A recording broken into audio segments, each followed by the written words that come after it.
আওয়ামী লীগ কিন্তু DNA test করে নেয় চাকরিতে। ডিএনএ টেস্ট করে মানে তার আপাদমস্তক মোটামুটি না হইলেও 80% আওয়ামী লীগ মনে করেই নিছে। একটা নতুন প্রশ্নে করি, সেটা হচ্ছে প্রধানমন্ত্রী তারেক রহমান যথেষ্ট কাজ করছেন এবং তার ইতিবাচক কাজগুলো বেশ জনগণের মনে নাড়া দিয়েছে, কিন্তু তিনি এবার পুলিশ সপ্তাহে আমরা দেখলাম জনবান্ধব পুলিশ করবার জন্য তিনি চেষ্টা করেছেন। সেখানে 107-এর উপরে যে বিপিএম পিপিএম যে পদক, সেখানে বিভিন্ন ধরনের রাজনৈতিক পরিচয়ে বা বিভিন্ন ধরনের ফেসিবাদীরা যুক্ত আছে পদকের ক্ষেত্রে, সেই পদকটা স্থগিত করে দিয়েছেন। এটার জন্য তিনি সাধুবাদ পাওয়ার কথা। কিন্তু দেখা গেল সেই পুলিশ সপ্তাহে একজন পুলিশ কর্মকর্তা তিনি নিজেকে জাতীয়তাবাদী আদর্শ থেকে এক চুলো বিচ্যুত হয়নি এমন একটি বক্তব্য তার সামনে দিয়েছেন। আমরা দেখেছি একজন প্রধানমন্ত্রীকে অপমানিত করা, অপদস্থ করার 16 কলা ওই পুলিশ কর্মকর্তা পূরণ করে দিয়েছেন। যে অনুষ্ঠানে প্রধানমন্ত্রী বললেন যে দলীয়পনা দিয়ে আর বাহিনী চলবে না বা দলীয়পনা দিয়ে পদোন্নতি হবে না, যেই সম্মেলনটাতে অত্যন্ত প্রাসঙ্গিক যে বিপিএম পিপিএম কারা পায়, কেন পায়, আলাপ ছিল ওই নিয়ে, আপত্তি দৃষ্টি স্থগিত করা হয়েছে। ওখানে এক পুলিশ কর্মকর্তা রীতিমতো নগদে বৃদ্ধাঙ্গুলি দেখালেন। এর আগে যেটা আলোচিত ছিল, সাবেক একজন বিচারপতি প্রকাশ্যে এরকম একটা অনুষ্ঠানে বলেছিলেন যে আমরা বিচারপতিরাও কি শপথবদ্ধ রাজনীতি, অর্থাৎ যার যেটা মন চায়। আমি উদ্বেগ প্রকাশ করছি এই কারণে, মাননীয় প্রধানমন্ত্রী মাত্র 1 হাত আগান, এই ধরনের কেউ না কেউ নগদে তাকে 2 হাত পিছিয়ে দেয়। ওই দিন কিন্তু সেটাই ঘটেছে। ওনার বিষয়ে কোনো পদক্ষেপ নেওয়া হয়েছে বলে আমরা জানি না। সেটাই এই গেল একদিক। দ্বিতীয়ত হচ্ছে তদন্ত তো হওয়া উচিত ছিল এবং এটা যৌক্তিক যে আমাদের এই যে হাউন আঙ্কেল যাকে বলি, অথবা মনিরুল, অথবা বেনজির, অথবা এই ধরনের যারা প্রলয়রা ছিল, বিপ্লবরা ছিল, তারা যে বিপিএম পিপিএমগুলো কী নিয়ে পেয়েছিল, বিপিএম পিপিএমের যে মানদণ্ডগুলো করা হয়, পেশাগত দক্ষতা, অভিজ্ঞতা, পুলিশিংয়ে কার কী অ্যাচিভমেন্ট, তো তাদের অ্যাচিভমেন্টগুলো জাতি দেখেছে। কী অ্যাচিভমেন্ট? যে পিটাতে পারে, গুম করতে পারে, খুন করতে পারে, যেটাকে এসিআর বলা হয়, সরকার দলীয় পুলিশ হিসেবে কাজ করতে পারে। ওইসব দেখে দেখে হয়েছে। তো এবার যেহেতু অন্তত একটা ছেদ পড়েছে ওখানে, আমি বলবো অন্তত স্থগিত হয়েছে, এগুলো তদন্ত করা উচিত। কারণ আমরা দেখছি সংস্কারের নামে খুব সুন্দর করে বলা হয় সংস্কার শব্দটা, আবার যখন নিজের জন্য বলা হয় বলে যে তখন আবার কিন্তু খুব খারাপ লাগে। এইসব পুলিশ কর্মকর্তাদের মধ্যে এখনও আছেন, আমি তালিকা ধরে ধরে বলতে পারবো, হয়তো আগে 5 তলায় বসতেন, এখন 3 তলায় বসেন। আগে ময়মনসিংহে ছিলেন, এখন একটু দূরে সরিয়ে দিয়ে পটুয়াখালী পাঠিয়ে দেওয়া হয়েছে। তার মধ্যেও প্রতিযোগিতা, তিনি কত বড় জাতীয়তাবাদী।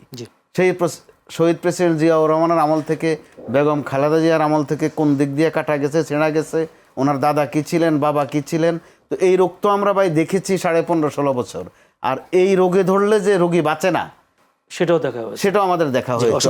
সরকারের জন্য এখানে কঠোর সিদ্ধান্ত। আমি যদি আবার রাজাকের কাছেও ঠিক একই বিষয়ে এই কর্মকর্তার বিরুদ্ধে সরকারের পক্ষ থেকে কোনো কর্মকর্তার বিরুদ্ধে উচিত বা উচিত না, যেটা উনি বলছেন একজন স্বাভাবিক সাদামাটা চোখে একজন কর্মকর্তা বলতে পারেন না। আমি যদি একটু বিষয় টানি, আপনি একটা জিনিস লক্ষ্য করে দেখেন যে আমাদের রাজনীতিতে 55 বছর যাবৎ আমরা কি শুনছি, রাজনীতিতে শেষ কথা বলতে কিছু নাই বলছে না, নাকি বানাই বলতেছি আমি? এটা কমন এবং এটা নির্লজ্জের মতো সবাই মেনেও যায়। এই শেষ কথা বলতে কিছু নাই মানে কি জানেন? সকালে একটা বলবো, বিকালে একটা বলবো, পরদিন একটা বলবো, and it is approved by the political parties. এখানে কোনো শেম নেই, নির্লজ্জের মতো মেনে নেয়। সেক্ষেত্রে আপনি যখন বলছেন যে গণভোটে রাজি না হলে নির্বাচন হইতো না, কিংবা নির্বাচন পিছনের বাহানা হতে পারে সে কারণে রাজি হয়েছি, কথাগুলো কি সুন্দর? Of course not. এটা কিন্তু তার মানে বুঝাচ্ছেন আপনি। এবং আমি পবিত্র সংসদে বসে যখন বলা হয় তখন দেশবাসী কি জানে, আরে তাহলে আমরা তাদের কথাবার্তা যে শুনছিলাম আমরা ভুলের জগতে ছিলাম, আমাদেরকে ধোঁকা দিছে, এই প্রশ্নটা আসবে না? খুব স্বাভাবিক আসবে। তাহলে এই যে পরিবর্তন, শেষ কথা বলতে কিছু নাই বলাটা বৈধ, এই বিষয়ে আপনারা গিয়ে কেউ প্রশ্ন করেন? আমি বারবার আমি মিডিয়াকে টার্গেট করছি, কোনো মিডিয়াকে প্রশ্ন করে নাই বলাটা ঠিক হইল কি না আপনার। তাহলে দেশবাসী কি ভাববে? কেউ জান নাই, আমাদেরকে ডাইকে জিজ্ঞেস করেন, আমরা বিব্রত হই। আমি আবারও বলছি, পারলে ইন্টারভিউ নেবেন। একইভাবে যদি এই পুলিশ কর্মকর্তার কোনো দোষ আমি দিবই না, কারণ ওই যে শেষ কথা বলতে কিছু নাই, এই ভদ্রলোকের চাকরি কবে হয়েছে আমি জানি না, তা আমার হিসাবে মনে হয় আওয়ামী লীগের সময় হয়েছে। উনি 18 বছর বঞ্চিত ছিলেন, উনি এই কথা এখন তো সবাই বঞ্চিত। 1996 থেকে 2001-এর মধ্যে তার চাকরিটা হয়েছে, জি, জি। সেই পিরিয়ডটা ছিল আওয়ামী লীগের। আওয়ামী লীগ কিন্তু ডিএনএ টেস্ট করে নেয় চাকরিতে।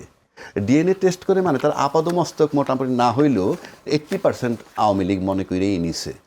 কী কারণে উনি কোণঠাস হয়েছেন তা আমি জানি না, কিন্তু আমি নির্বাচনের জন্য যে রোলটা প্লে করলাম, তো একইভাবে আমি এখন জাতীয়তাবাদী হয় আমার অসুবিধাটা কোথায়?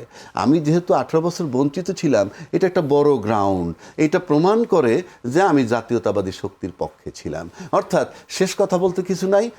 আপনি যেভাবে ক্ষমতায় চলে গেলেন জনগণের একটা ধোঁকা দিয়ে, একই কায়দায় যদি সে জাতীয়তাবাদী হয়েও থাকে, তাতে আমি খুব দোষের কিছুই দেখি না। আর আপনি যদি রাষ্ট্র লেভেলে আনেন, রাষ্ট্রের মন্ত্রী লেভেল যদি চিন্তা করেন, যারা এই ধরনের বক্তব্য তাদের সাথে চিন্তা করেন, তার তুলনায় এটা কোনো বিষয়ই না, অতি নগণ্য একটা চাকরি। ওই লেভেলের তুলনায় পৃথিবীর থেকে সূর্যের দূরত্ব যেমন, একইভাবে ডিস্টেন্সটা সেরকম। আমি এই পুলিশ কর্মকর্তাদের কোনো ত্রুটিই মনে করি না। ধন্যবাদ, অসংখ্য ধন্যবাদ। আমার হাতে সময় নেই। তিনি স্রোতের সাথে গা মিলিয়েছেন। জি।